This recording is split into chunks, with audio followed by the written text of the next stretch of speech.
Warahmatullahi wabarakatuh. Alhamdulillah, wassalatu wassalamu ala rasulillah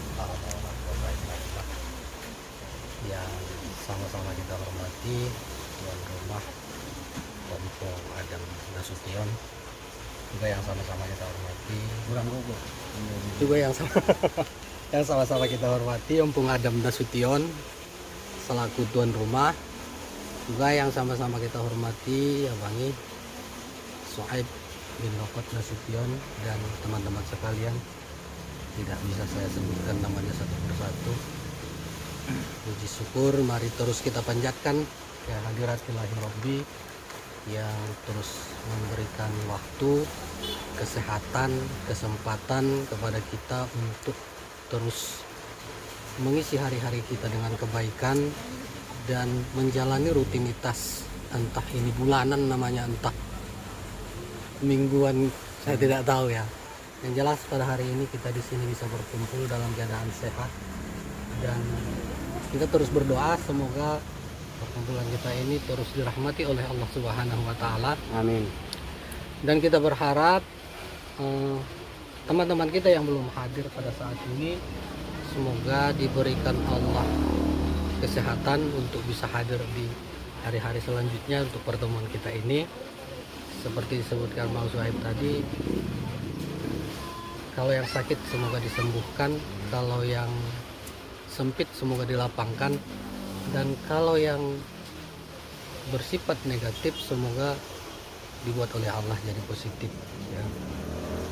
Salawat dari ring salam tidak lupa-lupanya kita hadiahkan ke hari bahan Nabi besar kita Muhammad sallallahu alaihi wasallam. Allahumma sholli wa sallim alaihi, yang terus syafaatnya lah yang kita harapkan di suatu hari di mana hari itu sebagai umatnya lalu terus dipanggil mendekat ke rudohnya dan kita dipersilahkan untuk meminum air telaga Kausarnya itu, karena menurut satu riwayat siapa yang bisa meminum air telaga Kausar itu maka haram jasadnya disentuh oleh api neraka.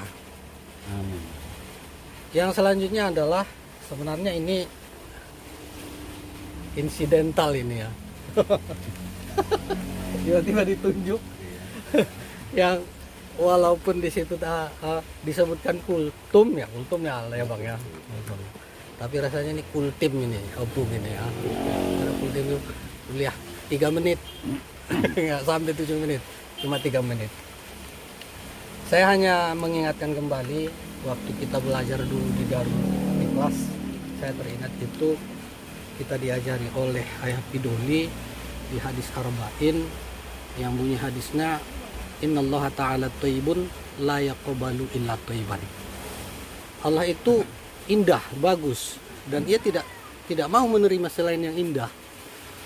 Maka dari itu dia berkata kepada para rasul, ya ayyuhar rasul kulu min thayyibat wa'malu sholihah. Hai sekalian rasul, makanlah dari hal-hal yang baik-baik dan beramal yang baiklah atau beramal solehlah.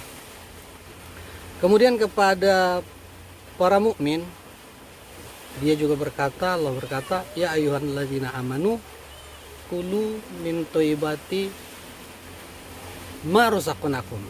Hai orang-orang yang beriman, makanlah dari hal-hal yang baik dari apa yang telah kami berikan rezeki kepada kalian.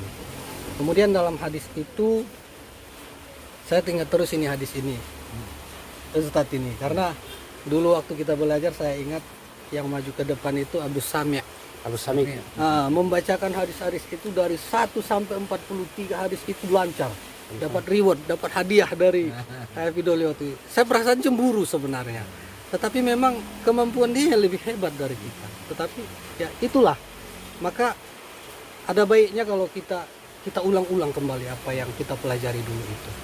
Kita tidak bisa menghafal daripada ayat-ayat Allah itu, Al-Quran itu setidaknya hadis-hadis beliau walaupun tidak dengan komplit dengan sanatnya, walaupun matannya ya. Nah, kemudian di hadis itu disebutkan summa zakarur rajul yatiru yadahu ila sama faqala ya rabbi. wa malbasuhu haram, wa ma ta'amuhu haram, wa hudiya bil haram, fa anna yustajabu lahu du'a. Kemudian Rasulullah menceritakan seorang musafir atau seorang yang perantau lah, karena kita posisinya perantau. Kita tidak di Madinah sana kan, tapi kita dirantau di tanah Jawa ini. Dalam hadis itu disebutkan seorang laki-laki yang meminta kepada Allah, mengangkat tangannya, ya Tuhanku, ya Tuhanku. Pakaiannya dari yang haram, makanannya dari yang haram, dan dia dibesarkan dari yang haram. Fa anna yustajabu lahu du'a. Bagaimana mungkin kami akan mengabulkan doanya? Jadi kalau menurut saya, kita yang dirantau ini, satu syarat untuk terkabulnya doa itu udah ada. Apa itu? Musafir atau merantau. Tinggal syarat yang lain. Syarat yang lain apa agar doa kita itu terkabul? Makanan kita jangan yang haram, karena dibilang oleh Rasul itu wa ma ta'amuhu haramun, makanannya yang haram. Wa malbasuhu haramun, pakaiannya yang haram. Fa anna yustajabu lahu du'a. Bagaimana doanya itu akan terkabul sedangkan ia dibesarkan dari yang haram. Jadi sekuat apapun kita berdoa, ya Rabbi berikan aku yang begini, tunjuki aku, sementara makanan kita terus dari yang haram, jangan berharap. Itu hanya isapan jempol, itu hanya mimpi di siang bolong pun itu. Syarat daripada doa itu ya itu tadi. Bagaimana terkabulnya doa? Peliharalah makanan kita, pelihara pakaian kita. Kita jangan dibesarkan dari yang haram. Maka anak-anak kita pun kalau ada, jangankan yang haram, yang subhat saja doanya itu tidak akan dikabulkan. Maka dari itu, jika kita dalam perantauan begitu, satu syarat dari terkabulnya doa itu sudah ada. Syarat yang selanjutnya tinggal kita benahi. Apa itu? Yaitu tadi, pakaian kita jangan dari yang haram, makanan kita jangan dari yang haram. Benahilah dari hal-hal yang halal. Maka di sebelumnya di hadis awal-awal tadi itu, ya ayuhan nabi kulu min thayyibati wa'malu sholihah, bahkan dari yang baik-baik itu. Satu hal yang membuat doa kita terkabul itu makan yang baik, jangan yang haram, dari yang halal. Pakaian kita juga begitu. Maka yakinlah, walaupun kita susah, kalau makanan kita dari yang halal, yakinlah itu akan dikabulkan oleh Allah doa-doa kita ini. Karena sekuat apapun kita berusaha, tanpa doa kita akan jadi qadariyah namanya. Suatu usaha yang terus berusaha, dan berdoa pun terus kita, itu jadi jabariyah namanya, tanpa ada usaha. Jadi najolo kadang dicari itu si bisuk si losok bercampur bahasa nayon deh.